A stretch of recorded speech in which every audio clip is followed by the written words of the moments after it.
Oi, eu sou Bruno Trajano, sou autor de alguns livros de poemas, livros de ficção, entre eles O Arara Mentirosa.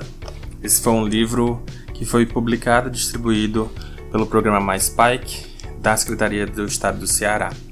Então vou falar um pouquinho sobre isso hoje, respondendo as perguntas da turma que mandou aqui algumas questões. Então vamos lá. A primeira pergunta é como surgiu a inspiração para a história.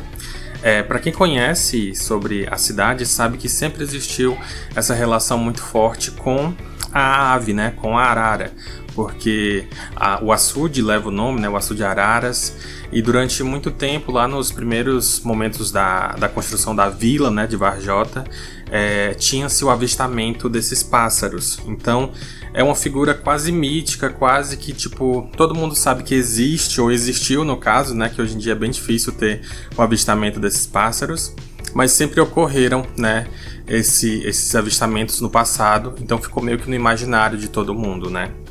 Me foi perguntado como se motiva para escrever. De maneira geral, eu acho que todo escritor tem meio que o seu jeito de escrever.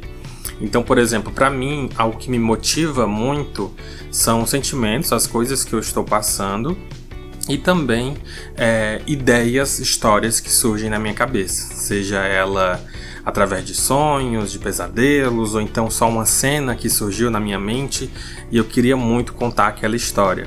Então, muitas vezes, aquela história surge na nossa cabeça e isso faz com que a gente sinta a vontade, a necessidade de escrever.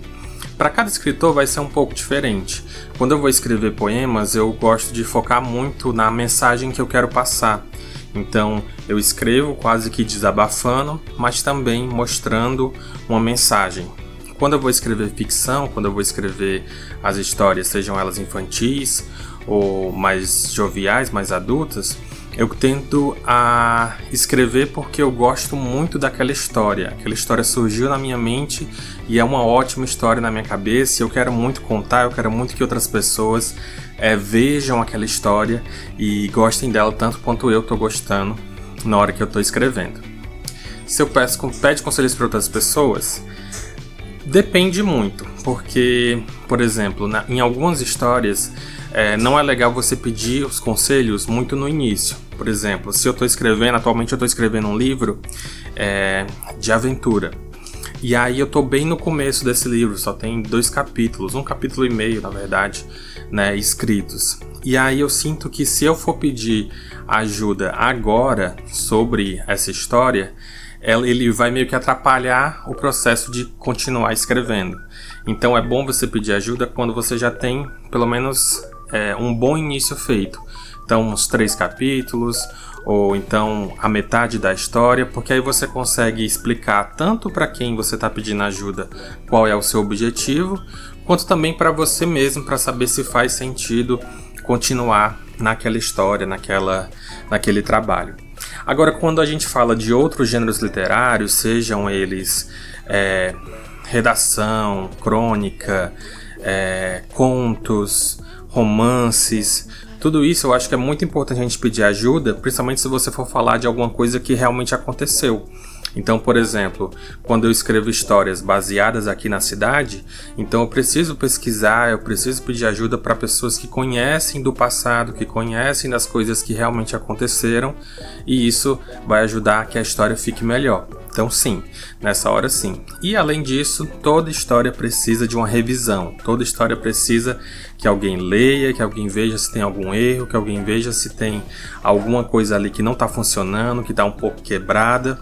E isso vai fazer com que fique bem melhor a história e finalmente alcance, né, o que ela precisa ser. Porque toda história precisa alcançar alguma coisa. Seja ela só para te divertir ou seja ela para te mostrar um mundo diferente. Então isso é muito importante. Como define a literatura?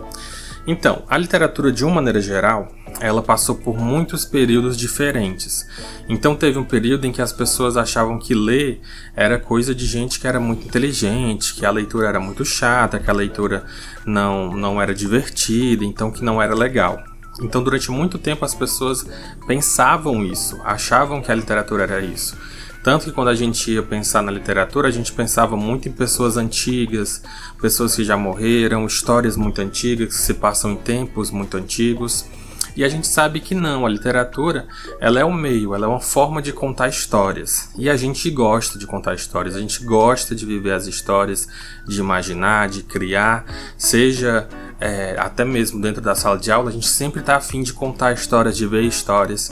E a literatura serve para isso, serve para você ter um espaço para contar essas histórias.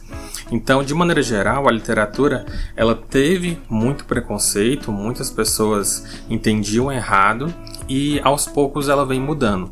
Hoje em dia, com muita sorte, a gente consegue ver cada vez mais livros diferentes, livros variados. Então tem livro falando sobre Minecraft, tem livro falando sobre videogame, tem livro falando, no caso de histórias, né, de personagens de videogames.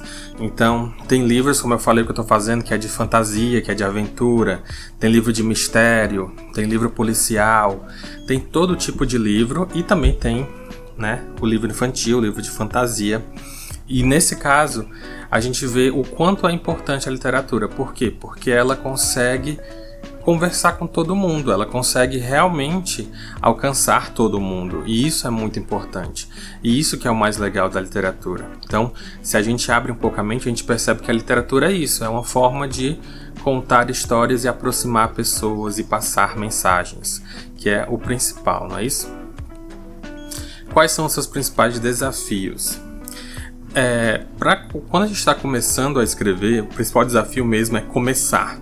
Essa é a verdade. Quando a gente começa a escrever, quando a gente começa a se desafiar, seja porque você nunca fez, ou porque você está com medo de fazer, ou porque você não tem certeza se vai ficar bom.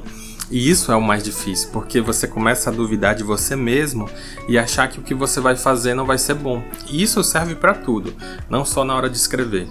Quanto mais você duvida de você mesmo, menos você consegue fazer, porque você fica querendo naquela expectativa de que você faça a melhor coisa do mundo, e às vezes nem é preciso, ninguém tá ali para fazer a melhor coisa do mundo, ou algo que vai ser super importante, ou que vai ser absolutamente incrível.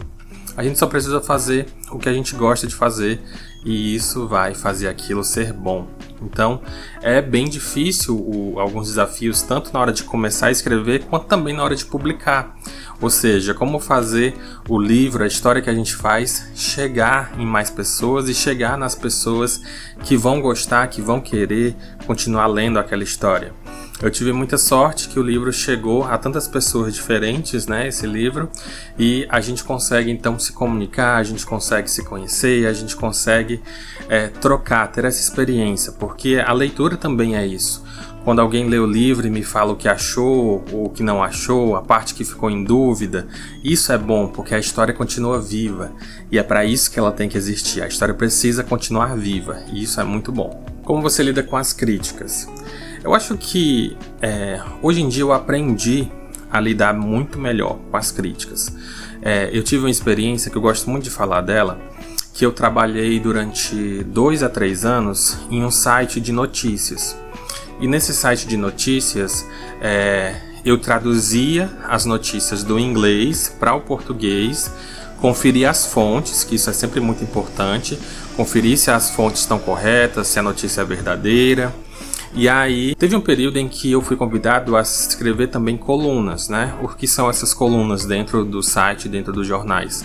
São matérias, né? Textos que você escreve sobre algum assunto, contando mais sobre aquele assunto, explicando por que aquele assunto é importante ou por que aquela história que você está fazendo é importante. Então, por exemplo, eu assistia um anime que falava sobre preconceito e eu ia explicar, né, de onde é que vem o preconceito, por que as pessoas estão tendo esse tipo de preconceito, o que está acontecendo, quais são as lições que a gente pode aprender através dessa obra. E escrevia, né? Então eu escrevi muitos textos. E uma coisa que eu aprendi nesse período foi que eu submetia o meu texto, eu entregava o meu texto para o diretor do site, para o diretor do projeto, ele ia revisar, ver se tinha algum erro, ver se tinha alguma coisa errada, ver se tinha algum problema, para então publicar. E quando eu estava começando, eu tinha muito essa ideia de que, tipo, olha, eu estou começando, então todos os meus textos são bons, todos os meus textos são ótimos. E não é verdade. Todo texto ele pode ser trabalhado, ele pode ser revisado, ele pode receber crítica, ele pode ver em que ele pode ser melhorado. E esse período me ajudou muito, porque eu tive, né, essa experiência de ver, não, se outras pessoas lerem o meu texto, elas precisam entender o que eu quis dizer. Então, a crítica, a leitura, a revisão é muito importante. Mas a gente também tem que ficar atento, porque existem críticas que não são nem um pouco boas. São críticas que estão lá apenas para destruir mesmo, né? Então a gente tem que saber diferenciar essas duas coisas para conseguir lidar melhor. E para essas críticas que não querem falar nada de bom, a gente não precisa ouvir, né? Então é importante até diferenciar. A crítica, ela acontece quando você quer que aquela coisa melhore. Se você só quer que aquela coisa seja destruída, você não está criticando, você só está sendo uma pessoa má com aquela outra pessoa. Então é isso que é a crítica de verdade, e ela sim é boa, ela é importante. Por que você escreveu o livro falando que a arara é mentirosa? Então, tem uma história, né, muito antiga chamada O Pedro e o Lobo, o Menino e o Lobo. E essa história eu gosto muito dessa narrativa, né, que é... O que acontece? O menino ele mente tanto, ele fala tanto, que uma hora quando ele fala a verdade as pessoas não acreditam mais. E eu gosto muito dessa ideia. E aí, sempre foi contado aqui, né, na nossa cidade, o quanto a vila, né, quando ela foi alagada, e isso ficou muito na nossa cabeça, do tipo, pô, como é que será que foi a vida dessas pessoas, né? Elas saíram, né, tiveram que sair das suas casas, deixar a sua vila, deixar os locais onde elas moravam, porque aquele lugar ia ser alagado e ia ser transformado no açude. E aí, pensando um pouco sobre isso, e com a turma da Biblioteca de Varjota, a gente ficou muito contente em tentar trabalhar esse tema, né? Que foi o tema da cidade em si, da antiga vila, né? Antiga Vila Varjota. E aí, entre esses pensamentos, todo mundo pensando junto, a gente pensou, olha, um dos símbolos mais fortes, né, nesse caso, é a arara, porque muitas pessoas conhecem o açude como açude Araras. Então, por ser um símbolo tão forte, um símbolo tão bacana, eu pensei, então a arara pode ser a personagem principal, sim. Por que você escreveu esse livro como personagem principal, a arara? Então, como eu tinha falado, a arara ela é um personagem muito importante no imaginário, né, na imaginação das pessoas, tanto que a gente sempre se refere ao açude como açude Araras. A gente tem esse pássaro, né, ele é algo muito importante na mentalidade das pessoas, porque ele ainda existe, apesar de não ter sido mais visto, ele ainda existe. Tanto que muitos projetos aqui nas cidades, acabam ganhando esse nome, né, parecido, né? Então, por exemplo, está surgindo um projeto de carnaval e se chama Batucararas, né, que é batuque com arara. Então, é uma figura que acaba sendo muito importante, né, na nossa imaginação. Então, vale a pena eternizar ela e transformar ela numa história que todo mundo vai poder ler daqui para sempre, né? Você não colocou o título de Arara Amarela. Isso é interessante porque muitas pessoas ficam pensando, a arara é a arara azul, que é aquela que tem o filme, que tem no Rio de Janeiro e em alguns outros lugares. E a arara que a gente vê por aqui, ela é azulada ou amarelada. Só que, na verdade, alguns estudos falam que a arara que existia na nossa região, né, e principalmente aqui em Varjota, ela é uma arara mais esverdeada, ou seja, ela é uma arara mais parecida até com um papagaio, né, que as pessoas falam. Então, na nossa imaginação a gente imagina uma coisa, se a gente for estudar ela é outra coisa. Então, essa imagem da arara vale a pena para cada um como ele imaginar, como acha que ela pode ser. E é a parte que eu falo que as histórias estão vivas por causa disso. Porque quando você imagina elas, quando você cria elas na sua cabeça, elas ficam muito mais interessantes. E aí, a arara pode ser como qualquer um imaginar. E isso que é mais legal. Bom, eu sou Bruno Trajano, eu sou escritor, eu sou aqui de Varjota, eu tenho alguns livros publicados na Amazon, tenho alguns livros publicados por editoras e tenho alguns projetos que são lançados online. Eu sou podcaster, eu tenho um podcast chamado Conversa é Essa, eu também faço rádio, eu tenho um programa de rádio há quase 10 anos.